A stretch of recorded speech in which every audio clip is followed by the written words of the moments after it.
Bueno, familia, vamos a empezar nuestra enseñanza. Los invito por favor para que se ubiquen en Juan capítulo 13, por favor, versículo 34. Y vamos a ir a varios textos, sin embargo ese es el texto central de la predicación. Les invito para que oremos al Señor. ¿Y cuántos están dispuestos a escuchar la palabra del Señor? Amén. Amén. Vamos a orar. Padre, gracias Señor por tu bendita palabra. Ayúdanos en esta mañana a poder entender. Ábrenos nuestra mente, nuestro corazón. Ayúdanos, Señor, como tu iglesia que somos, a poder discernir, a poder entender. Danos la sabiduría para poder interpretar tu palabra, Señor, que dice que los mandamientos no son gravosos. Tu palabra no causa gravedad en nuestra vida. Antes bien, nos ayuda para seguir adelante como peregrinos, como embajadores tuyos, como tu iglesia que somos. Ayúdanos a dar testimonio. Ayúdanos, Señor, a seguir adelante confiados de tu mano. Te entrego, Señor, tu iglesia, Señor. Y te pido que todo lo que se haga desde este altar, Señor, desde este púlpito, sea para la gloria y la honra tuya, mi buen Jesús. Alabado sea tu nombre, en el nombre de Cristo Jesús. Amén y amén. Bueno, familia, vamos a leer ese texto por un momento en Juan capítulo 14, versículo 34 y 35. Y luego vamos a hacer algunas preguntas. Voy a darles el título de la predicación. Así que Juan capítulo 13, versículo 34 y 35. Dice la escritura: un mandamiento nuevo os doy, que os améis unos a otros, como yo os he amado, que también os améis unos a otros. En esto conocerán todos que sois mis discípulos, si tuviereis amor los unos con los otros. Otra vez, un mandamiento nuevo que os doy, que os améis unos a otros. ¿Cómo qué? Como Él, como el vecino, como quien los ha amado, como Cristo. Jesús está enseñando y dice, como yo os he amado, que también os améis unos a otros. En esto conocerán. Si usted tiene un resaltador, subraye eso. En esto conocerán todos que sois mis discípulos, si tuviereis amor los unos con los otros. Bien, el título de la predicación es ¿cómo distinguir un discípulo de Cristo? ¿Cómo distinguir un discípulo de Cristo? ¿Qué se conocerán? ¿Qué se conocerá de sus discípulos? Amor.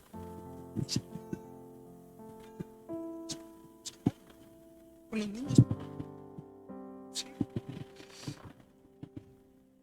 ¿Cómo distinguir un discípulo de Cristo? ¿Cómo distinguirlo? ¿Sabe alguien cómo hacerlo? Pues el texto lo está diciendo y dice, en esto conocerán que sois ¿qué? Mis discípulos. ¿En qué? En que se amen ¿qué? Unos a otros. La pregunta que de manera inicial, dos preguntas quisiera hacerles. ¿Qué se conocen de sus discípulos? O más bien, ¿cómo lo conocen a usted? ¿Cómo lo conoce a usted su mamá, su papá? ¿Cómo lo conocen sus vecinos? ¿Cómo lo conocen sus amigos? ¿Cómo se conoce usted en la iglesia? ¿Cómo usted se da a conocer? ¿Usted se da a conocer en la iglesia como el cristiano? Pero luego a lo mejor con los amigos se da a conocer como el chévere, el bacán, el que toma trago, el que a lo mejor el que a lo mejor es mentiroso. ¿Cómo nos damos a conocer? ¿Cómo saber o darles a entender a las personas que somos realmente lo que decimos ser? ¿Están conmigo? Hay muchas personas que dicen ser, pero no lo son. ¿Cómo entonces nos estamos mostrando? ¿Cómo nos conocen? Hace 8 días estábamos hablando acerca de los distintivos. Dice que los convidados deben saber algo. ¿Y qué es eso que deben saber los convidados? ¿Recuerdan ustedes que hace 8 días Jesús, estábamos leyendo un texto en Lucas capítulo 14, que Jesús está con, lo siguen muchas personas, multitudes vienen tras de él, y entonces él se voltea y lo que les dice que es, ¿se acuerdan? Si alguno viene a mí. Pero Jesús, nos acabas de convidar, nos acabas de invitar. ¿Cómo que si alguno quiere venir en pos de mí? ¿Usted no les parece? Hace 8 días hablábamos que Jesús a lo mejor ya estaba hecho, ya estaba resuelto su ministerio, pues toda la gente que lo seguía. Pero Jesús, no conforme con eso, Jesús lo que hizo fue, se voltea y les dice a ellos, realmente estos serán mis discípulos. Si no aborrecen a papá, ni a mamá, ni a su propia vida, entonces no pueden ¿qué? Ser mis discípulos. Si no toman la cruz de Cristo y me siguen y vienen a mí, entonces ¿qué? No pueden ser mis discípulos. Si no renuncian a sus posesiones, no pueden ¿qué? Ser mis discípulos. De manera que no todo el que se acerca al Señor es un discípulo del Señor. ¿Están conmigo? No todo el que viene a la iglesia es un discípulo de Cristo. Porque muchos hablábamos de que vienen a la iglesia es por los panes y por los peces. Vienen por muchas otras intereses y motivaciones, pero menos por querer renunciar a su propio yo, a su persona, a dejarse llevar y que Él conduzca nuestra vida. Hay algo interesante y es la pregunta: ¿qué o cómo nos conocen? ¿Cómo nos damos a conocer? Algunas preguntas. ¿Nos damos a conocer como jactanciosos, como hipócritas, como personas que tenemos doble cara, Hoy decimos una cosa, mañana otra. Nos mostramos a los amigos de una manera y luego nos mostramos en casa de otra. Mostramos en la iglesia una cara, pero luego afuera mostramos otra. Nos hemos dado a conocer como falsos. Hay un dolor en el alma, hay un dolor justamente en la iglesia, o que la iglesia y los que están en la iglesia sostienen, y es ver cómo otros se mofan de la iglesia. ¿Usted ha escuchado en algún momento que dicen, esos de la iglesia son falsos? ¿Ha escuchado usted eso? ¿Por qué dicen que son falsos? ¿Acaso ustedes han visto algo? ¿Acaso ustedes han escuchado algo para que digan que son falsos? Tristemente, sí. Hay muchas personas que se les llama falsos y ciertamente que lo son. Hay otras personas que se les llama falsos. A Cristo le llamaron falso, el falso Cristo. Le llamaron Belcebú, pero Cristo era la verdad. Ahora, ¿cómo mantener o cómo proyectar, cómo decirle a los que están afuera, yo soy la verdad o yo estoy en la verdad? Justamente por los frutos, justamente por lo que somos. Yo siempre digo algo: si de usted hablan y tienen razón, preocúpese y evalúe. Pero si de usted hablan y no tienen razón, continúe adelante y no deje que eso se filtre a su corazón. Nos conocen como ventajosos, como ambiciosos, como traidores. ¿Usted cómo conoce a Judas en la Biblia? ¿Cómo usted recuerda a Judas Iscariote? ¿Como un fiel? ¿Como un traidor? ¿Cómo usted conoce una etapa de Pedro? Como quien negó a Cristo. ¿Se da cuenta que la manera como vivimos deja una marca en la historia o en la memoria de las personas? ¿Están conmigo? Las personas guardan memoria y ciertamente guardan más memoria de lo que fuimos o lo que somos, de lo que decimos ser o lo que decimos haber hecho. Las personas siempre se quedan con los recuerdos, que a lo mejor son aprovechables para juicio. ¿Cómo nos conocen? ¿Como poco confiables? No le diga nada a ella. No le pida ningún favor porque no confío en ella. ¿Cuántas personas a usted han venido y a usted le han dicho, yo confío en usted y por eso le cuento esto? Usted ha tenido esa oportunidad. Que alguien se le acerque y usted le diga, confío en usted y por eso le digo esto. ¿Por qué no le he dicho a nadie? Pues bueno, se lo dice porque confían en nosotros. Somos conocidos como indiferentes, como malos padres, como malos hijos, como mentirosos, como orgullosos, como iracundos. No le diga nada porque él siempre reacciona igual. Somos conocidos como insoportables. No le diga nada porque es realmente insoportable. ¿Quién se lo aguanta? Somos conocidos como glotones, como que tenemos un apetito, que siempre estamos inestables. ¿Usted sabía que hay personas? Ayer hablábamos con eso con mi esposa. Hay personas que son muy conscientes de su pecado, pero son muy inestables. Entre otras cosas, hay personas que dicen, sí, yo sé que estuvo mal. Sí, le pido perdón. Sí. Pero seguís con la inestabilidad. Entre otras cosas, no porque yo reconozca algo, he decidido por algo. ¿Están conmigo? Yo puedo conocer acerca de mi vida y los errores que he cometido, pero no por eso los he dejado de hacer. ¿Están conmigo? ¿Cómo nos distinguen? La Biblia da una lista. El apóstol Pablo le escribe a Tito. Por favor, si usted puede ir rápidamente a Tito 1, del 5 al 10. Dice: por esta causa te dejé en Creta, para que corrigieses lo deficiente y establecieses ancianos en cada ciudad, así como yo te mandé.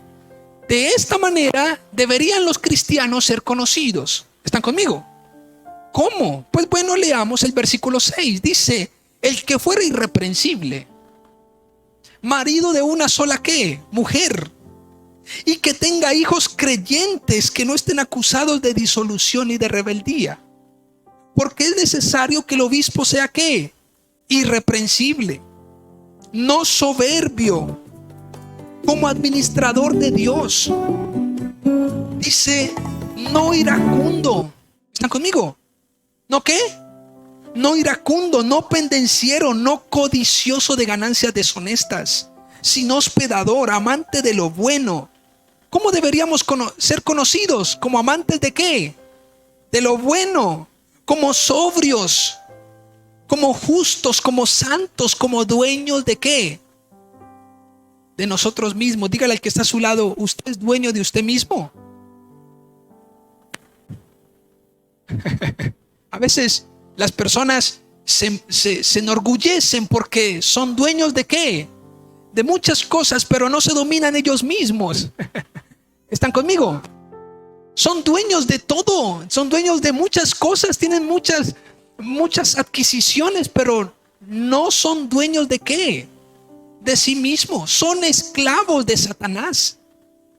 Es interesante, dice retenedor, versículo 9, retenedor de la palabra fiel, tal como ha sido ¿qué? Enseñada. ¿Cuántos somos conocidos por eso? En algún momento, alguna persona que yo estudié con ella decía, cuando nos dimos cuenta el grupito que usted estaba asistiendo a la iglesia, todos dijimos que eso es otra de qué? De las locuras de John. Eso no va a trascender nada. Eso va a quedar allí. Es decir, la mecha se le va a apagar. Ese impulso se le va a apagar. Pues bueno, ya llevo más de 12 años siendo cristiano y la mecha aún no continúa, o más bien continúa encendida. Bendito sea el Señor. Debemos retener la palabra fiel que nos ha sido enseñada para que también pueda exhortar con sana enseñanza y convencer a los que contradicen. De manera que entonces podemos de esta manera distinguirnos, no como mentirosos, no como jactanciosos. Mira, hay gente que dice, a la iglesia no vuelvo porque son mentirosos. Uno dice, ¿será que si tiene razón es preocupante? ¿Están conmigo? Si va a la iglesia y allá son mentirosos, es preocupante. Si van a la iglesia y encuentran personas codiciosas, ávaras, y tienen razón, ¿qué es? Preocupante. Pero si van a la iglesia, y esta es la otra cara de la moneda, si van a la iglesia y dicen, es que todos son mentirosos, no me saludan, no hacen esto y no hacen lo otro, familia, hay muchas formas de justificar nuestro pecado. En momentos hay asuntos o hay cosas que están bien, pero yo por justificar mi pecado las hago ver ¿qué? Las hago ver mal. ¿Están conmigo?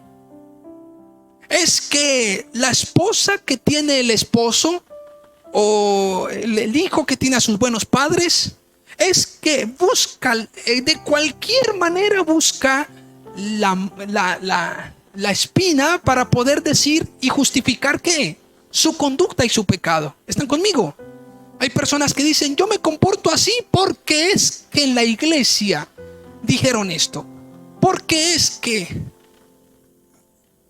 creo que deberían primero ser parte de la iglesia, porque las personas que regularmente tropiezan justificando su pecado es porque ciertamente son pecadoras, porque realmente no han nacido de nuevo. Escuchen por favor esto, en medio de un mundo con identidades tan difusas, escuchen esto, influencias con carencia de moral. Hoy vemos tantas influencias con carencia de ¿qué? De buena ética y moral. Seguidores de personas. Es necesario conocer y ser conocidos como discípulos de Cristo. Entre otras cosas, ¿qué necesita el mundo? ¿Qué necesitan nuestros hijos? ¿Qué necesita su papá, su mamá? ¿Qué es lo que necesitan los niños que están en casa? Que a usted lo conozcan como el que va a la iglesia, que a usted lo conozcan como el que ora, el que ayuna, como el que hace oración. ¿Será que por eso debemos ser conocidos? Pues si alguien dice es que esa persona ora, ¿usted le parece que eso está mal? Por supuesto que no. Pero ¿por qué quedarnos allí? El error escuchen esto, el error de las personas, escuchen esto por favor, el error de las personas que vienen a la iglesia, ¿cuál es? Es pensar que lo que hacen ya son. ¿Están conmigo? Es que yo oro y ya soy. No. Lo que el Señor está diciendo es, a ustedes los conocerán no porque oren. A ustedes los conocerán no porque van a la iglesia. A ustedes los conocerán porque son discípulos de Cristo. Porque se aman. Hay personas que vienen a la iglesia, oran, ayunan, vienen al estudio bíblico, pero tienen una lengua ¿qué? Larga. Su conducta es reprochable. Entonces, ¿cómo nos vamos a hacer conocer? ¿Acaso no sabemos que hay una necesidad absoluta de que nos conozcan como discípulos de Cristo? Dígale que está a su lado. La gente te debe conocer no porque oras, no porque ayunas, no porque lee la palabra. Entre otras cosas, que se note. ¿Están conmigo? Que se note que oras con tu vida. La necesidad radica en los escasos corazones que genuinamente sirven en amor hasta el final. Muchos dicen amar, pero lastiman. Piensan que aman, pero hieren con palabras. Mire familia, cuando uno ama, uno hasta las palabras las mide. ¿Están conmigo? Dice, un discípulo de Cristo no ama, pero su conducta hace tropezar. Cuando una persona ora tan solo, pero no vive el evangelio, entonces es simplemente una persona religiosa. La Biblia nos invita a amarnos, nos invita a amar a Dios y a amar a nuestro prójimo por encima de cualquier herida, por encima de cualquier traición, por encima de cualquier infidelidad. Nuestro llamado es ¿a qué? A amar. Y amar con sacrificio. Y amar aunque nos duela. Y amar sin jactarnos y decir, es que yo te perdoné. Amar esperando o con una sed de venganza. Eso no es ¿qué? Eso no es amar. Ahora, la necesidad radica en la necesidad del testimonio. El mundo necesita no gente que ore, familia. ¿Cuántos me están siguiendo? El mundo necesita no la iglesia que ore y que vaya a las calles. Tan solo necesita gente que día tras día en sus trabajos, en sus lugares de reunión, en sus empresas, siempre vivan modelando ¿a quién? A Cristo. Gloria a Dios por las campañas, gloria a Dios por los momentos de oración. Bendito sea el Señor por los que salen a evangelizar.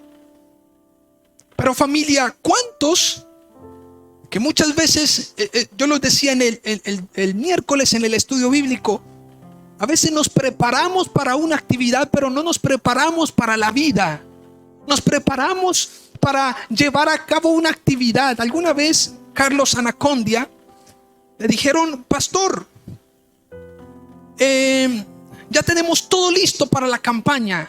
Él es creo que es argentino, o él iba a hacer una campaña en Argentina. Bueno, entonces le dijeron, ya está todo listo para que venga y predique y ministre. Y el pastor le dijo, ¿ya están preparados? Y ellos le dijeron, sí, ya estamos preparados. Y entonces él les dijo, bueno, cuéntenme cómo están preparados. Y él dijo, pues ya tenemos el sonido, ya tenemos la tarima, ya tenemos los asientos, el local, el estadio, el no sé qué, ya tenemos todo. Y Carlos Anacondia les dijo, no están preparados, nos vemos luego. Gracias por la invitación. Prum, colgó.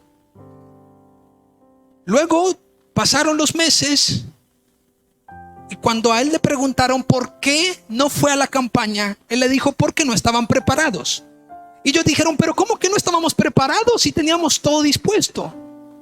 Y entonces él les dijo, no, porque yo esperaba que la respuesta fuera otra. Hemos orado, hemos ayunado, hemos vivido, hemos modelado, Somos la iglesia, somos de buena influencia para nuestra gente, para nuestra comunidad. Estamos preparados para que tú vengas. Hemos orado, hemos ayunado. En muchos momentos, familia, nos preparamos para una actividad, para una campaña. Pero no siempre que nos preparamos para una campaña nos estamos preparando para la vida. El propósito de la Biblia en nuestro corazón no es prepararnos para un instante, es prepararnos para toda una vida. La Biblia no nos invita a orar tan solo. La Biblia nos invita a morir al viejo hombre. ¿Están conmigo? ¿Cuántos me están siguiendo? Dice, el amor a Dios es demostrado en el amor expresado unos a los otros. Quien realmente ame a Dios, genuinamente amará a los que Él ama. Entre otras cosas, hay personas que dicen, yo amo a Dios, pero detesto a esta vecina. Detesto a la señora que se sienta al otro lado de la iglesia, en la otra banca. Pues deberíamos considerar si realmente amamos a Dios. Porque el que ama a Dios, ama la creación de Dios y mucho más soporta la iglesia. Hay personas que dicen, es que voy a la iglesia y no soporto a fulano. ¿Cómo que no soporta? Adrian Rogers decía, es mejor que soportes aquí en la tierra, en cuanto somos pecadores, que nos soportemos unos a otros en la iglesia, a soportarnos eternamente a los impíos en el infierno. Entre otras cosas, hay cosas en la iglesia que a lo mejor no va a ser fácil de soportar. El hermano que es difícil soportar. Pero así debemos ¿qué? Soportarnos, amarnos unos a otros. Dice, si amamos a Dios, amamos la iglesia. Si amamos a ¿qué? Si amamos a Dios, ¿a quién amamos? A la iglesia. Si amamos a Dios, amamos la iglesia. Si amamos a Dios, oramos por los que no saben lo que hacen. Si amamos a Dios, servimos a los que no merecen. ¿Cuántos me están siguiendo? En Primera de Juan, por favor, si usted puede ir un instante. Primera de Juan, capítulo 4, versículo 21. Dice la escritura, si nosotros tenemos este mandamiento de Él, el que ama a Dios, ame también a su hermano. Si nosotros tenemos este mandamiento, entonces amemos a Dios, pero amemos también al hermano.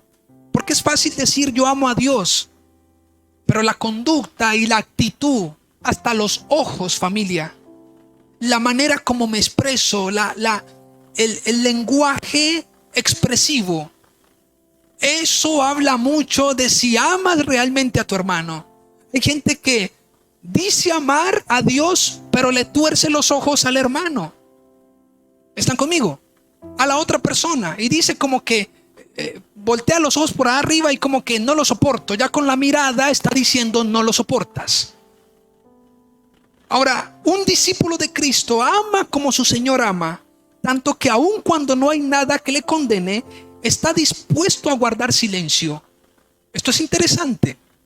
Un discípulo de Cristo ama como Dios ama, y aun cuando no se le pueda decir nada porque ha sido irreprensible, Él está dispuesto a guardar silencio. Mire, familia, esto entendiendo que de Dios viene su defensa. La Biblia nos da un consejo y es: no intente limpiar su nombre. No intente a lo mejor decir, es que yo sí lo hice. Si a usted le están diciendo, usted no lo hizo, usted lo cogió, usted robó, no intente limpiar su nombre de manera exhaustiva. Confíe en Dios, confíe en el Señor, porque Dios te dará la victoria, porque Dios sacará luz para no dejarte caer en vergüenza. Yo he escuchado testimonios que dicen, pastor, me estaban diciendo que me había cogido esto, pero yo no me había cogido nada. Y esperé en el Señor, y Él me dio, con el justo juicio de Él, me dio la victoria. Y el que quedó avergonzado fue el que realmente, ¿qué? El que realmente me estaba acusando. Ciertamente el amor que demanda Jesús a sus discípulos es el fruto de un nuevo pacto. Es la obra del Espíritu Santo en la vida de los suyos. ¿Está escuchando esto? La única manera de amar genuinamente y realmente, ¿cuál es? Es cuando hemos recibido al Espíritu Santo. Cuando hemos nacido de nuevo. Una persona que haya nacido de nuevo fácilmente y genuinamente ama. ¿Están conmigo? Una persona, lo repito, que haya nacido de nuevo, el Espíritu Santo, a través de la palabra del Señor, limpiará su corazón y amará de veras. Cuando Esteban estaba diciendo la verdad, en Hechos capítulo 7, Esteban estaba diciendo la verdad. Estaba confrontando a los fariseos, los escribas, los judíos. Y cuando Esteban estaba diciendo la verdad, guarda silencio al final. Y más bien ora por aquellos que lo estaban apedreando, diciendo: Señor, no les tengas en cuenta ese pecado. El que ama, ora por el que lo está haciendo mal. El que ama realmente hace el bien para el que le está haciendo mal. Quiero llevarlos, por favor, a un contexto.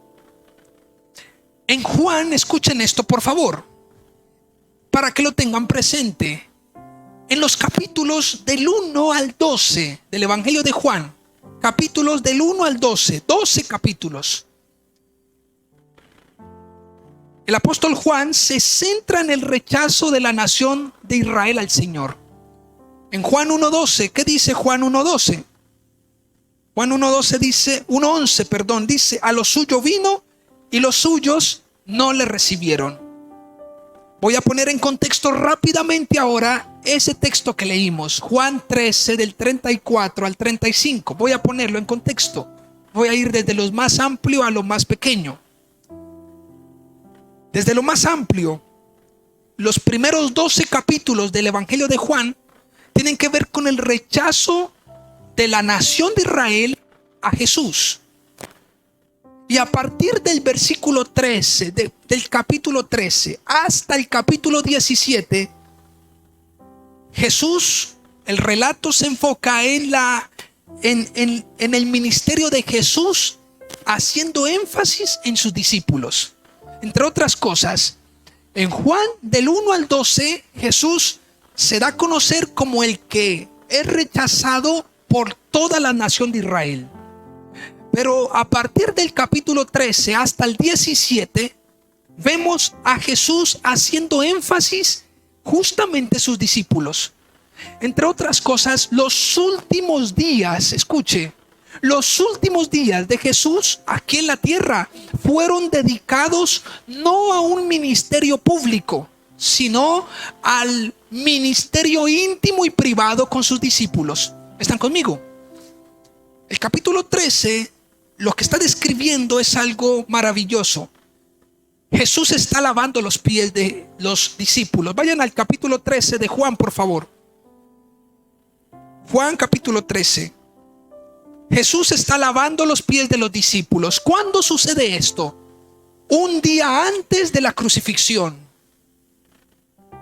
Un día antes de la crucifixión. Entre otras cosas, Jesús ya sabía que la hora había llegado, que el tiempo había llegado, que iba a ser sacrificado. Jesús ya conocía. En el versículo 1, mire lo que dice, por favor. Juan 13:1 dice: antes de la fiesta de la Pascua, sabiendo Jesús que su hora había llegado para que pasase de este mundo al Padre, como había amado a los suyos que estaban en el mundo, los amó hasta el fin. ¿Cree usted, por favor, lo que dice en 1 Corintios capítulo 13?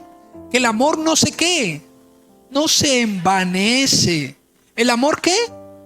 Dígale que está a su lado: el amor no se envanece, no se deteriora. El amor no es hoy amo genuinamente y mañana, pues por todas las heridas que me has causado, ahora te amo menos. ¿Cree usted que Jesús sabía o tenía muchos argumentos para amarles menos? Claro que sí. Cuando Jesús voltea a mirar a los discípulos, les dice: pues ustedes son los que quedan, y de los que quedan, uno me va a negar, otros se van a ir, y uno me va a traicionar y solo uno va a quedar. Así que los amo menos. Por todas las circunstancias y todo el dolor que Israel causó en mi corazón, entonces los amo ¿qué? Menos. Pongámoslo a nuestras palabras. Por todo el daño que me ha hecho el esposo, por todo el daño que me han hecho los hijos, entonces los amo ¿qué? Menos, porque han lastimado mi corazón. Dice la palabra que Jesús amó a los suyos hasta el final. Y ahí el apóstol Pablo dice que Él continúa amando su iglesia. Romanos capítulo 8. Que Él continúa amando a los suyos, a su iglesia. Y que aún todas las cosas que nos suceden para un propósito. ¿Cuántos me están siguiendo? Así que en los versículos es interesante porque el capítulo 13 dice del verso 1 hasta el versículo 20, Jesús está totalmente dedicado a sus discípulos. ¿Están conmigo? A partir del capítulo 13 Jesús se dedica ¿a qué? A sus discípulos. Ya deja al público. De hecho, en estos últimos instantes no se registran milagros de Jesús en medio del escenario público. Ya Jesús ha multiplicado el pan. Ya Jesús ha sanado leprosos. Ya Jesús ha predicado. Pero Jesús aquí está en un lugar con sus discípulos y está dedicado a ellos. Y Jesús a ellos lo que hace es que viene con un lebrillo y entonces le echa agua y empieza a lavar ¿qué? Los pies de los discípulos. Y me fascina mucho esto porque luego de lavar los pies de ellos, entonces Jesús aparece y le dice allí, cuando todos estaban sentados, iban a cenar, tenían un pan y el Señor le dice: el que reciba el pan mojado, ese es el que me va a traicionar. De manera que Jesús, escúcheme, viene lavándole los pies a todos, incluyendo a Judas, incluyendo a Pedro. Es más, Pedro le dice: Jesús, si yo no me voy a dejar lavar los pies de ti. Y Jesús le dice: si yo no te lavo los pies, entonces no tienes parte conmigo. Y entonces Pedro le dice ¿qué? No, de ser así, entonces ¿qué? Báñeme todo, láveme completo. Y entonces Jesús le dice: no, ustedes simplemente deben lavarse los pies. Porque Pedro le dice: entonces láveme la cabeza, láveme las manos, láveme todo el cuerpo. Y Jesús le dice: no, ustedes ya están limpios por la palabra que ustedes han escuchado. ¿Están conmigo? Ellos eran los discípulos de Cristo. De toda la muchedumbre que le seguía a Cristo, ellos eran ¿quiénes? Los discípulos. Se dan cuenta que no todo el que sigue a Cristo es un discípulo. Estos hombres habían dejado todo. Y hablo de estos como los 11, no los 12, porque había uno que era tentado por Satanás y que accedió a la tentación. Satanás entró en su corazón y traicionó al maestro, a nuestro Dios. Ahora Jesús está desde el versículo 21 al 30. Jesús está lavando los pies de su Jesús predice, anuncia la negación de Judas. Y desde el versículo 36 al 38 Jesús anuncia la negación de Pedro. Entre otras cosas, permítame por favor mencionarles esto. Imagínense ustedes sirviendo a su gente y que usted de manera anticipada sepa que van a negarlo o que lo van a traicionar. ¿Usted les serviría de la misma manera? Usted sabe que están hablando sandeces a espaldas suyas. Usted no estaría tentado a decirle: hey, tú me vas a entregar. No lo hagas. Deja de estar hablando sandeces de mí. Usted estaría tentado a confrontarlo, ¿no? Jesús le dice, es más, los discípulos de Cristo, los que habían quedado, Juan, Pedro, Jacobo, estaba Judas, y Judas el Señor le dice a Judas, lo que vas a hacer, hazlo ¿qué? Hazlo pronto. Hazlo lo más pronto. Y luego dice que los discípulos, cuando Judas salió y se fue de donde estaban ellos, dice que los discípulos empezaron a decir, ay, ¿será que va a comprar la leche? ¿Será que va a ir al Mercamío, al Superinter? ¿Será que va a mercar? ¿Será que va para la Pascua? ¿Será que va a comprar algo para que tengamos nosotros? Ellos no entendían. Jesús le lava los pies a todos con tal humildad y con tanta genuidad que no hay distinción entre el que iba a traicionar, el que iba a negar. ¿Están conmigo? A lo mejor alguien puede decir, pues yo le lavo, como este me va a traicionar, entonces yo le lavo los pies de cualquier manera. ¿Están conmigo? Entonces yo ni le lavo los pies. Pero Jesús lo que hace es que con todos le lava los pies. Y luego que lo hace, están cenando y en el mismo capítulo aparece dos golpes durísimos para Jesús. Y es que Jesús, de manera anticipada, conoce que Pedro le iba a traicionar y que Pedro le iba a negar y que Judas le iba a traicionar. En el mismo momento. Escúcheme esto, familia. ¿Sabe usted por qué Jesús asimiló también estos momentos? Hay varios factores. Reitero y les pregunto, ¿sabe usted por qué Jesús asumió estas cosas, aunque por duras que fueron, las asumió con una buena actitud? Primero porque estaba confiado en el Señor. En el versículo 2 del mismo capítulo dice, y cuando cenaban, como el diablo ya había puesto en el corazón de Judas Iscariote, hijo de Simón, que le entregase, ¿qué dice allí? Versículo 3. Sabiendo Jesús que el Padre le había dado todas las cosas en las manos y que había salido de Dios y a Dios ¿qué?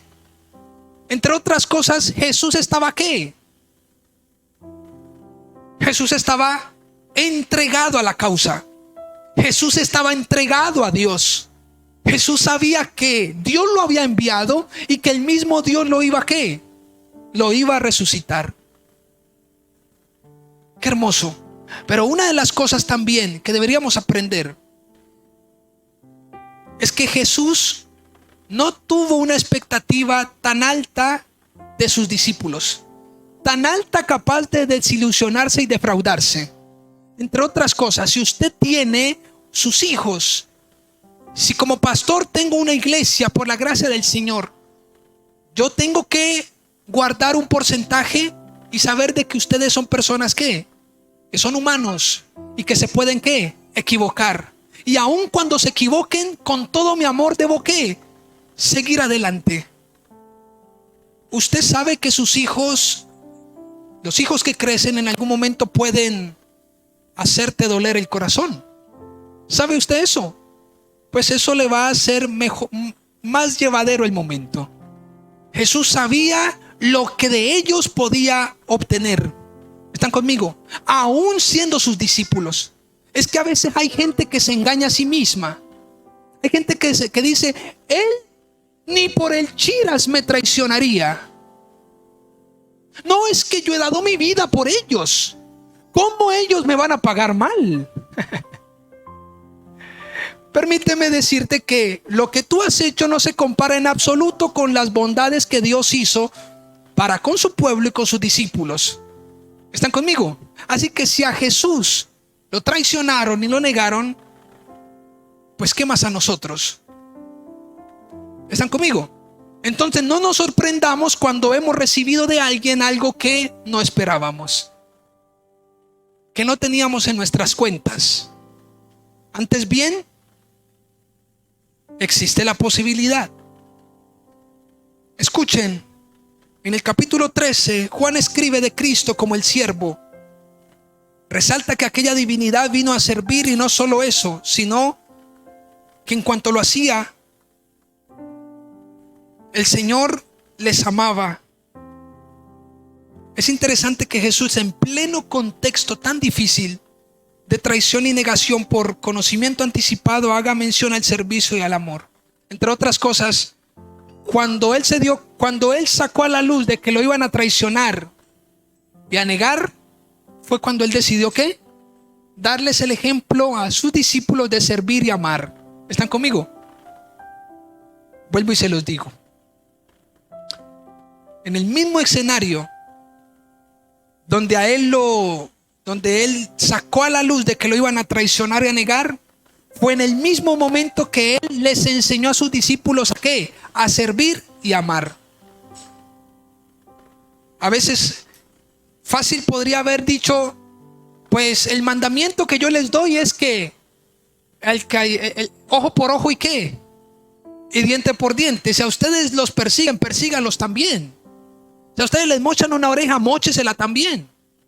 Si a ustedes los traicionan como Judas me traicionó, traicione también. Niegue también como Pedro lo va a hacer. Pero usted no ve esto de Jesús. Quiero 5 cosas por un instante. ¿Por qué Jesús menciona esto? ¿Por qué Él enseña esto? Un mandamiento nuevo os doy, que os améis unos a otros, como yo os he amado. ¿Por qué Él enseña esto? Número 1, porque fue lo que aprendieron. Porque fue lo que aprendieron de Él. ¿Están conmigo? ¿Por qué Jesús les recuerda justo antes de su muerte esto? Porque fue lo que Él siempre les enseñó. Porque eso fue lo que aprendieron. ¿Están conmigo? Eso fue lo que aprendieron de Él. Mire por favor Juan capítulo 17, versículos 6 y 8. Dice: he manifestado tu nombre a los hombres que del mundo me diste. Tuyos eran y los diste y han guardado tu palabra. Ahora han conocido que todas las cosas me has dado y proceden de ti. Porque las palabras que me diste, les he ¿qué? Les he dado, y ellos las recibieron y han conocido verdaderamente que salí de ti y han creído que tú me enviaste. Lo primero entonces, ¿por qué Jesús les enseña esto? Jesús les enseña esto porque eso fue lo que aprendieron del Señor Jesús. Jesús no podía terminar su ministerio sin recordarles ¿qué? Sin recordarles esto. Yo les recuerdo, quiero que tengan en cuenta que se amen unos a otros, porque eso es lo que yo he hecho con ustedes, los he amado. ¿Están conmigo? Me he entregado. Es más, en Juan capítulo 13, si usted puede ir un instante, en el versículo 34, dice que os améis unos a otros como ¿qué? Como yo ¿qué? Como yo os he amado. El Señor Jesús nos dice como el fulano de tal, como el perencejo los ha amado. Porque ninguno amó ninguno amó ni ha amado ni amará como el Señor ama. ¿Están conmigo? Lo segundo, bueno, hay otros textos, de hecho en 2 de Pedro 1:16, en 1 de Juan 1 del 1 al 3, cuando dicen esto fue lo que aprendimos de Él, esto fue lo que vimos, esto fue lo que escuchamos, lo que aprendimos de Él y esto mismo enseñamos.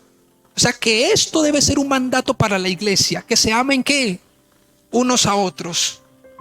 Es reprochable escuchar personas en las iglesias que no se llevan bien.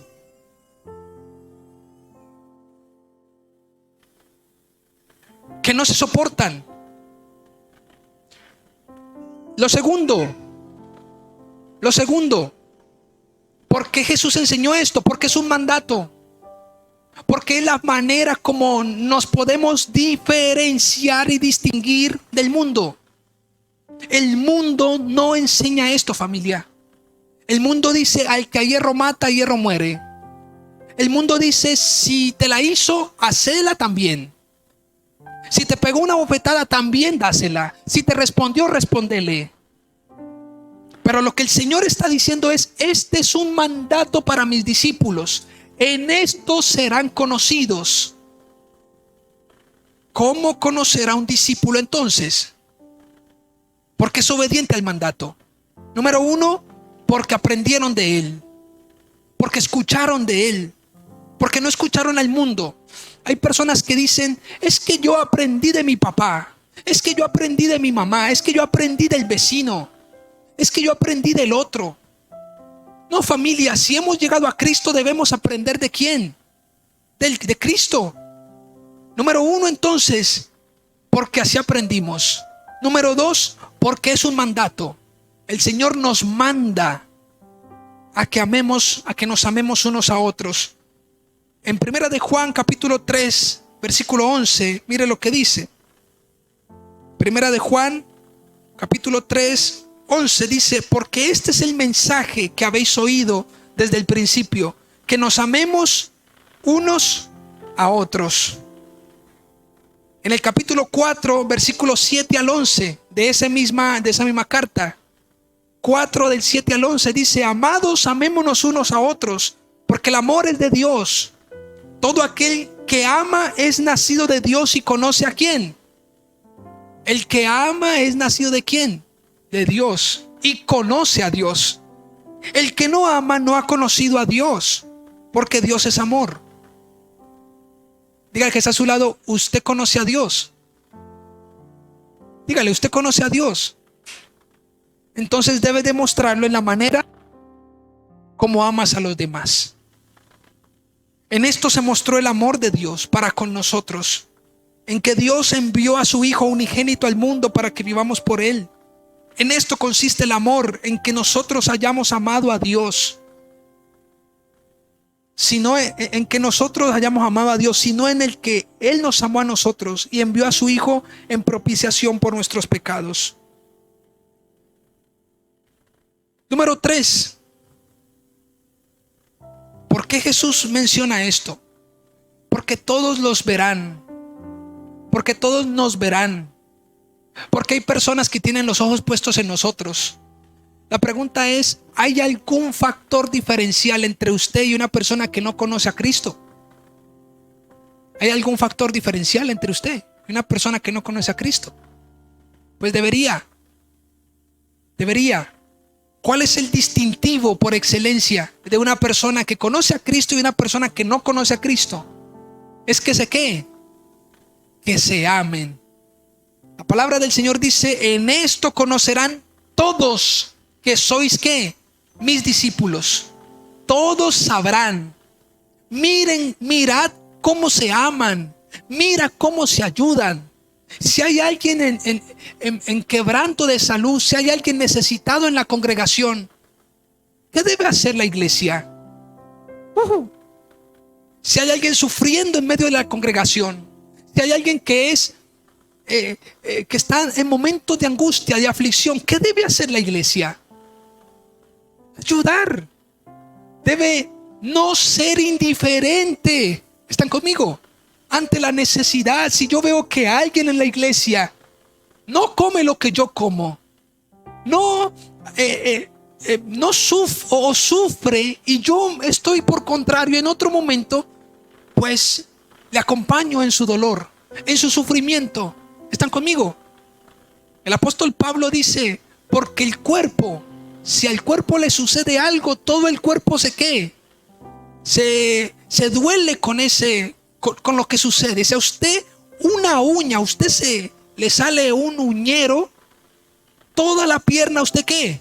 Usted empieza hasta a cojear, toda la pierna, todo el cuerpo se duele con lo que está sucediendo en la uña.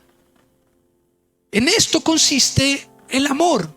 Y el énfasis del amor de Cristo debe ser en la iglesia, familia. En la iglesia. No es posible detestar la iglesia, hablar de la iglesia, no congregarme con la iglesia y creer que estoy haciendo mucho bien con servirle a los que están allá, porque eso es lo otro. Nosotros pensamos que la ayuda tan solo es cuando yo aporto algo. La ayuda también es cuando no hago tropezar a nadie, cuando cuido mi boca para que no tropiece nadie, cuando me comprometo con el Señor, cuando soy fiel con el Señor. A veces nosotros decimos, ¿cómo el pastor me ama si ni siquiera me da un bocado de comida? ¿Cómo él dice que me ama si ni siquiera visita mi casa? Si ni siquiera sabe si pagué los servicios o no. El pastor te ama porque enseña la palabra del Señor, porque te da alimento, porque está orando por ti, porque te conduce, porque te escucha, porque nos guía, porque nos respeta, porque nos dice lo que está escrito, porque nos enseña lo que, no otra cosa, sino lo que está escrito en la palabra. De esa manera, Él me ama. Porque yo sé que amo a mis hijos. ¿Usted cree que amando a los hijos es darle cosas? Simplemente, déjeme decirle que todo lo que demos a nuestros hijos es vano, a excepción de la bendita palabra del Señor. Si nosotros amamos a nuestros hijos, ¿cuántos aman a sus hijos, a sus hogares, a sus seres queridos? Creo que todos, ¿verdad?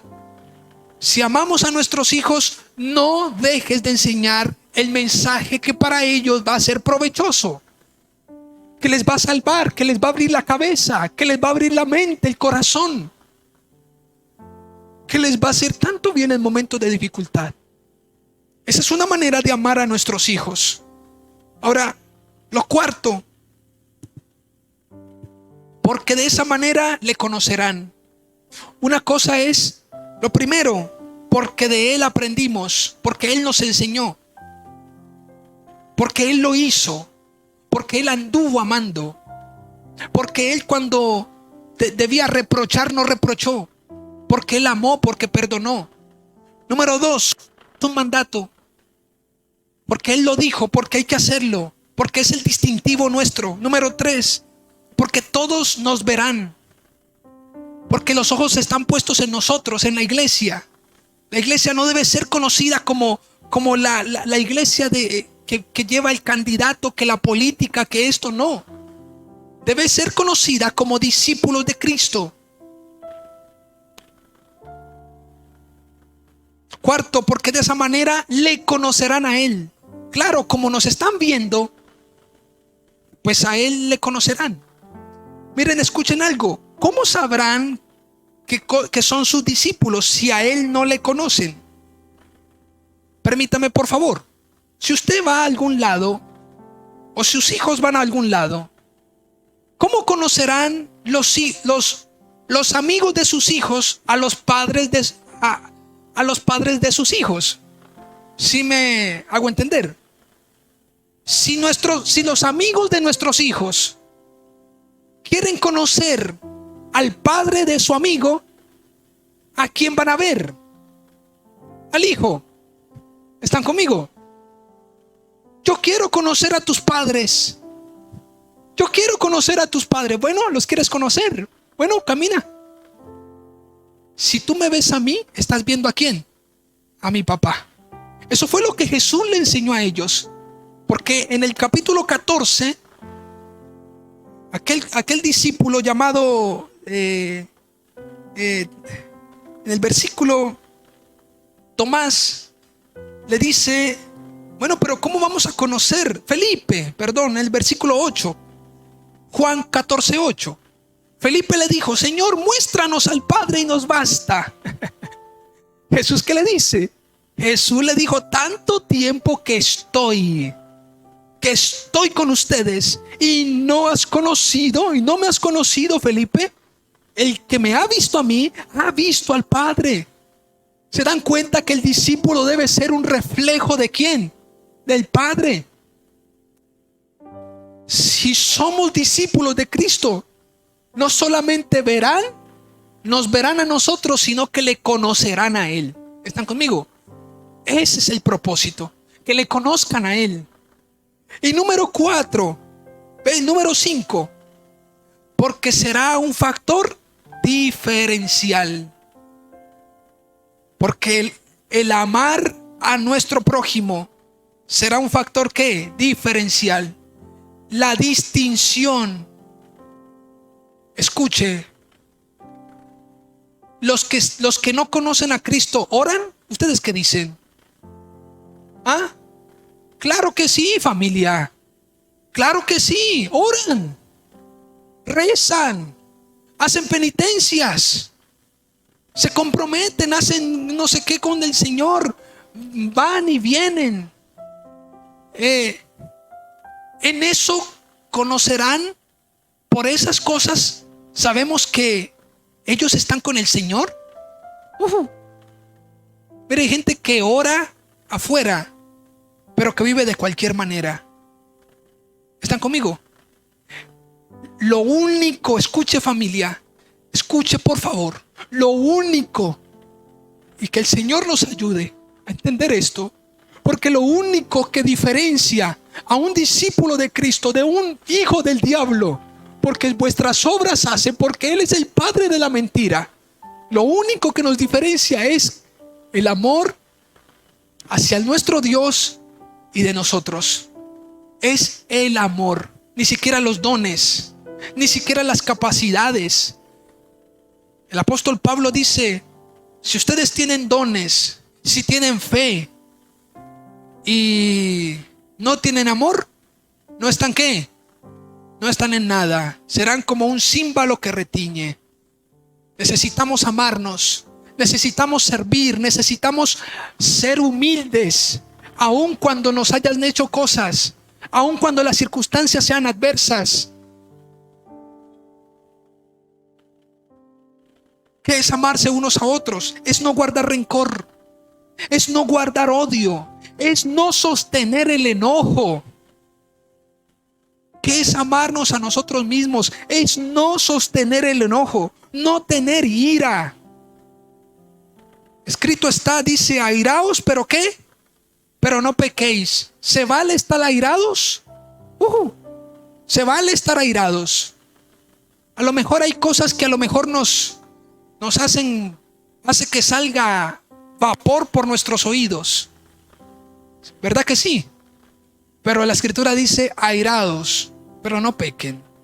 Es decir, que su ira, que el airado, no la ira, sino el inflar un poco, el cambiar un poco las emociones, el modificar un poco, el ser tentado a responder.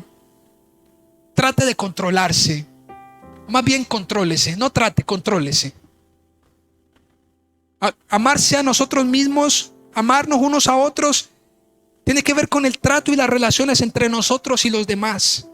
Tiene que ver con el deber de ser ejemplo. ¿El deber de qué? De ser ejemplo. Si usted ama a sus hijos, sea ejemplo. No lo haga tropezar donde usted ya tropezó. Porque entonces, si usted no conduce a su hijo por la verdad que es en Cristo Jesús, conforme a la palabra, usted realmente no lo ama. Si amamos a nuestros hijos, entonces les damos de comer lo que es realmente nutritivo, familia. ¿Están conmigo? No calle la palabra del Señor.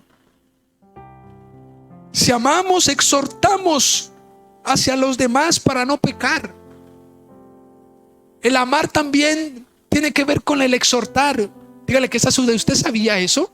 Tiene que ver con exhortar, con jalar las orejas. Por ahí hay un dicho que dice que los buenos amigos son los que hablan ¿qué? Los que hablan con la verdad. ¿Están conmigo? Los buenos padres no son los que callan, sino los que corrigen, los que exhortan. Por aquí no es, te equivocaste. Dice, y también amar unos a otros tiene que ver con el reconocimiento con humildad. Es decir, hay gente que no se deja amar. Esa es la otra. Usted quiere amarlos, pero no se dejan. Usted quiere corregirlos, pero no se dejan corregir. Usted quiere exhortarlos, pero no se dejan exhortar. Porque son orgullosos, porque a mí no me diga nada. Porque son necios y tercos. Qué bueno que con humildad aprendamos a reconocer la compañía en el sufrimiento. Aquí también se demuestra que amamos unos a otros. Que acompañemos en el sufrimiento de las personas. La consideración de la vejez. El comportamiento en casa con el esposo, la esposa, la relación con los hijos, la crianza conforme a la palabra, el manejo personal de las crisis, las actitudes frente a las circunstancias de la vida. Termino con esto, familia. 7 cosas, rápido, no voy a detenerme en ninguna. A lo mejor el próximo domingo continúo, pero quiero simplemente dejarlas, nombrarlas aquí para que terminemos. Amén. ¿Cuáles son las características de un discípulo de Cristo? Características de un discípulo de Cristo. Esto lo voy a reforzar dentro de 8 días. Lo primero, ama hasta el fin. Ama hasta el fin. Lo segundo, tiene un servicio incondicional. Sirve no por lo que me hicieron ni por lo que me van a hacer. No, sirve, es útil. 3, tiene claridad y aporta a que haya entendimiento. Tiene claridad y aporta para que otros entiendan. Ese es un discípulo de Cristo. Otra característica, aún conociendo lo que ha de suceder o lo que ya sucedió, su corazón no cambia. Aún lo que sucedió y lo que ha de suceder, su corazón sigue ¿qué? Intacto. Porque el corazón porque su motivación no depende de lo que hacen ellos, sino de mi Padre como mandato, sino que yo tengo los ojos puestos en el Señor. ¿Están conmigo? Número 5, da ejemplo, es digno de imitar. ¿Qué otra característica de un discípulo de Cristo? Confía y glorifica a Dios. Espera en Dios, pero lo glorifica en medio de los momentos difíciles. Y número 7, enseña para que otros hagan lo que Él hizo. Cuando pasen por donde Él pasó. Esto lo vamos a reforzar el próximo domingo. Vamos a orar. Vamos a darle gracias al Señor por este mensaje. A darle gracias porque Él es bueno, porque nos ayuda. Y familia, creo que hay una gran necesidad. Póngase sobre sus pies y vamos a terminar este tiempo. ¿Puedes decirle a mi esposa que si puede salir? Bueno, dale. Muy bien, vamos a orar. Y ciertamente, familia, debemos distinguirnos. Dígale que está a su lado. Debemos distinguirnos. Es decir, seamos diferentes, familia. Nosotros hacemos parte de la iglesia del Señor. Dígale que está a su lado, que se note que usted va a la iglesia, que usted ora, que se note, ¿sí? Que no te distingan porque oras, que no te distingas porque vas a los tiempos de oración, a los estudios bíblicos. No. Hay personas que dicen, en este año mi meta es ¿qué? Orar más. En este año mi meta es leer más la palabra. ¿Eso está qué? Eso está bien, pero no debería ser la meta. Ese sería el mecanismo para llegar ¿a qué? A ser un discípulo de Cristo. Que Cristo se ha formado en mi vida. Ese es el propósito, esa es la meta. Amén. Vamos a orar y a darle gracias al Señor, porque Dios es bueno. Dios es amor, así es. Dios es amor. Dentro de 8 días los invito para que no se pierdan la predicación. Voy a estar en las características de un discípulo de Cristo. Amén. Vamos a orar. Padre, te damos gracias, Señor, porque tú eres bueno, porque para siempre es tu